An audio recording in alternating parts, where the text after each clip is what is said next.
Hi there. Have you ever heard the story of Jonah and the whale? It's a fascinating story. The idea that a human person could be swallowed alive by a whale. It's maybe not so far-fetched as we might think. Not that long ago in the news, there was a man who was diving to catch lobsters off the American Atlantic coast in the east, and all of a sudden, a humpback whale swallowed him. He started to struggle, and the whale spit him out, which is a good thing. And he survived, and he wasn't hurt, and so did the whale. The story of Jonah is all about a man in the ancient world being swallowed by a whale because he didn't do what God asked him to do. So today, we're going to learn a little bit about whales, and we're going to look at the story of Jonah.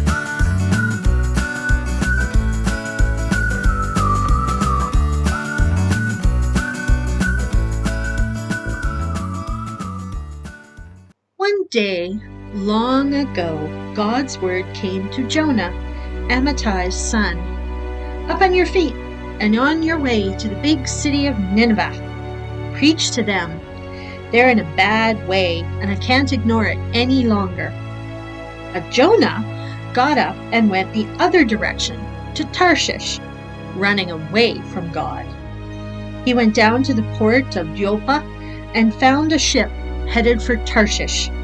He paid the fare and went on board, joining those going to Tarshish as far away from God as he could get. But God sent a huge storm at sea, the waves towering. The ship was about to break into pieces. The sailors were terrified. They called out in desperation to their gods. They threw everything they were carrying overboard to lighten the ship. Meanwhile, Jonah had gone down into the hold of the ship to take a nap. He was sound asleep. The captain came to him and said, "What's this? Sleeping? Get up! Pray to your God. Maybe your God will see we're in trouble and rescue us." Then the sailors said to one another, "Let's get to the bottom of this. Let's draw straws to identify the culprit on this ship who's responsible for this disaster." So they drew straws. Jonah got the short straw. Then they grilled him. "Confess! Why this disaster? What is your work? Where do you come from? What country? What family?" He told them, "I'm a Hebrew. I worship God, the God of heaven who made sea and land." At that the men were frightened, really frightened, and said, "What on earth have you done?" As Jonah talked, the sailors realized he was running away from God. They said to him, "What are we going to do with you to get rid of this storm?" By this time the sea was wild, totally out of control.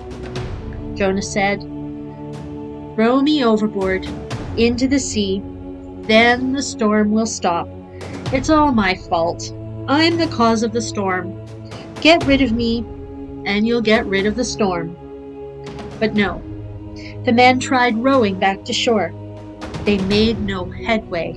The storm only got worse and worse, wild and raging. Then they prayed to God. "Oh God, don't let us drown because of this man's life, and don't blame us for his death. You are God. Do what you think is best." They took Jonah and threw him overboard. Immediately, the sea was quieted down. The sailors were impressed, no longer terrified by the sea, but in awe of God. They worshiped God, offered a sacrifice, and made vows. Then, God assigned a huge fish to swallow Jonah.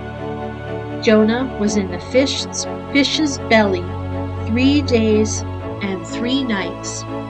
Then God spoke to the fish, and it vomited Jonah up on the seashore.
Wow, weren't those whale facts cool?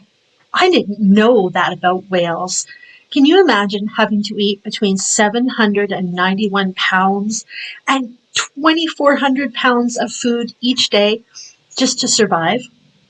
And something I learned about the great blue whale that is really cool is that it has a jaw, a lower jaw, that is able to expand. And when it is going to feed, it comes up out of the water and it lunges. And it fills its mouth full of water and also krill that it eats, the little teeny tiny crustaceans. And when it swallows that huge mouthful of water, its mouth billows open and expands. And there's kind of a picture of that you may have seen with the seagulls. When it closes its mouth, it forces all of the water out of its mouth and strains the krill out of the water and keeps them and then swallows them. However, the only diet for great blue whales is krill. Humans are not on the menu. And even the story that you might have heard in the news a few weeks ago about the man that did get swallowed by the whale, he knew that he couldn't be actually taken into the whale's throat because it was way too small. He was more concerned that he was going to drown, not that he was going to be eaten. And when he struggled, the whale spit him out. Scientists, biologists, marine biologists that study whales and their behavior suspect that the whale was on one of its lunges when it was going to capture smaller fish or tiny little crustaceans, and the man got in the way. And so it swallowed him by accident. Amazing. But what does this do about our Jonah story? Because we're told that Jonah was swallowed by a whale. I want you to think about something for a minute. Can something be real? And can something be true?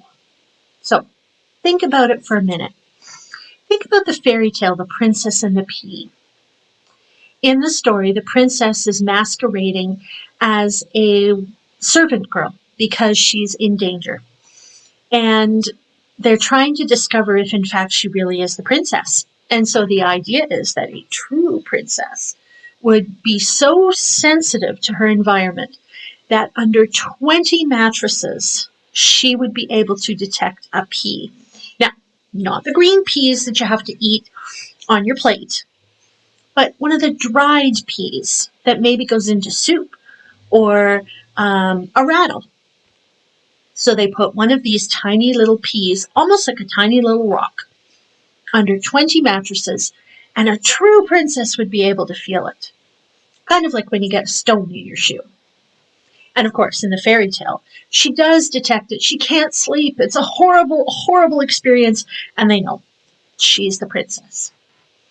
Now, do you think this story is real? Do you think that long ago there actually was a princess that was hiding as a servant girl who had a terrible night's sleep because she could feel a pea through 20 mattresses? Probably not. I suspect that this is what we call a truth.